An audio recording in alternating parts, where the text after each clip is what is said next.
Hey everyone, someone here from Wynn. On today's quick video, I wanted to do a comparison between the Titan Fitness T3 Power Rack and the Rep Fitness PR-4000 Power Rack. This is as of 2022, first quarter of 2022, and I think it's a great time to do a new comparison video between the two of these two racks because I think it's a time where there's probably a new guard replacing the old guard of what I would recommend as a great budget rack for anybody looking to start up their own home gym. So here we have kind of the baseline, nothing really attached to it, the T3 on the left and the PR-4000 on the rack. I've tried to keep the setups as similar as possible in order to get a good price comparison as well as a value cost analysis here.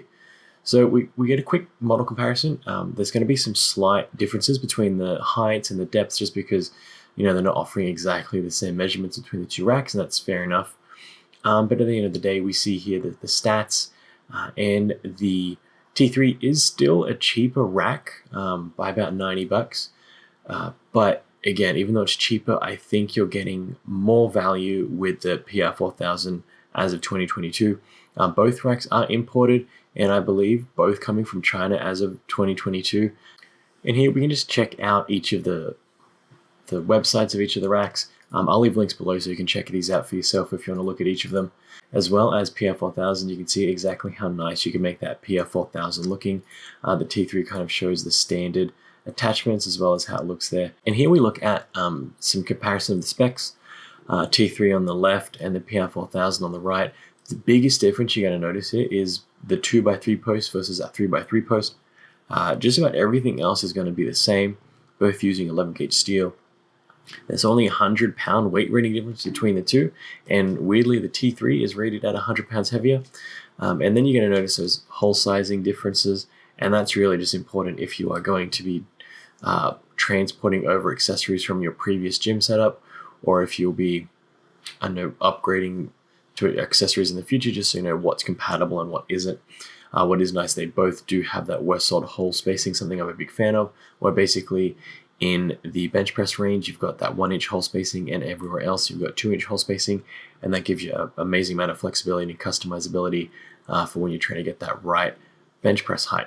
And here's where kind of the value kind of starts to disparage a little bit, skewed in favor of the T3, just because you do get a little bit more, a couple more things.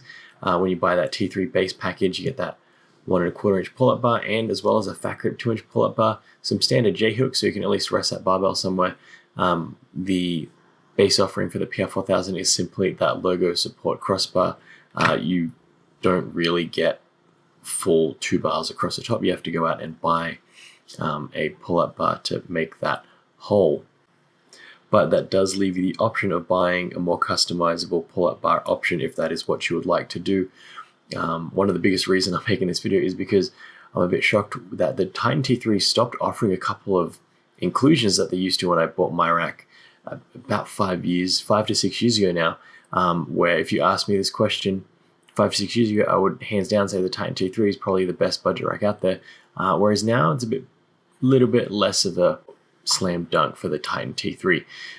So with that in mind, I did want to price in some additional accessories to kind of bring them both up to a comparable set so that you can kind of get into using each of the squat racks in a basic way. And pretty much we're bringing it back up to what you used to get about 5 to 6 years ago with that Titan T3. But if you're not going to bolt that down, throw in those weight plate holders there so you can weigh the rack down with some 45-pound plates to give you some additional stability there. Now with the Rep Fitness, because it comes with not a lot of stuff, in order to get the Rep Fitness rack up to a comparable point with the Titan Fitness, we have to add in some standard J-cups, pin and pipe safeties, some band pegs, weight plate holders, and a pull-up bar. I went with the cheapest pull-up bar they offer. Now, what is nice with the Rep Fitness is because it is base, you're not really paying for stuff you don't need. So for example, if you don't like pin and pipe safeties, you can leave them out. If you don't like the standard J-cups, you want roller cups or sandwich cups, you can throw those in and not have extra J-cups laying around. But when we add in those extra accessories, so you kind of got a base complete set to compare apples to apples, we're looking at a difference of $260. And that's not an insignificant amount of money if you're trying to stick to a budget. You got $695 and pushing close to $1,000 there. So the major difference is going to be that 3x3 versus the 2x3 post, which I'll get to in the next slide there.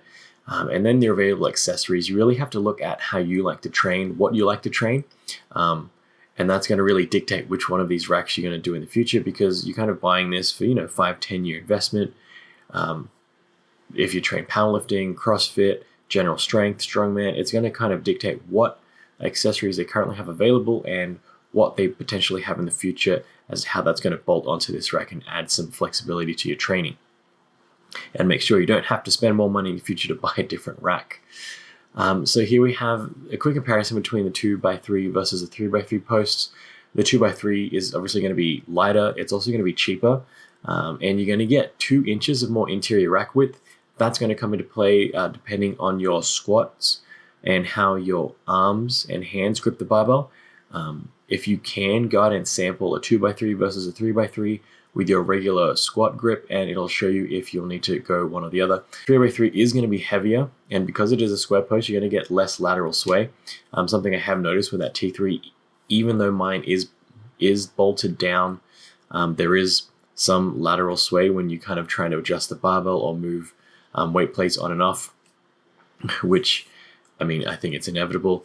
The other big positive with the 3x3 post is because it's a square, obviously you can mount the accessories in any direction. So if you want to squat on the side of the rack or on the front of the rack, put some pull-up bars on the left or the right, or have some weight plate holders here or there, whatever the case may be, it gives you that more way to make this space work for you in your situation.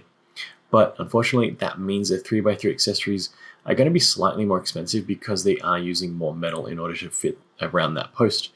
And again, if you don't want to bolt it down, you don't really have to with that 3x3, just because it is that heavier square post, adding more support.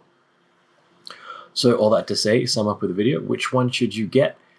I would highly recommend, if you can afford it or if you can only save up for it, get that PR-4000. That's kind of my new 2022 update with this. I personally own the Titan T3 rack, and there's nothing functionally, structurally wrong with it. I just think if I was to buy a new rack in 2022, I would be more hesitant buying the T3, just because it lacks the insane value proposition that it used to. Yes, it is cheaper than the PR-4000, but I think for that little bit, that extra money, you're going to get more value and more enjoyment out of the PR-4000 rack. Hopefully that helps you with your rack buying decision. If you have any questions, shoot them in the comments below and I'll try and help you out. This has been Selwyn from Wynn Strength, and remember, a better life through strength.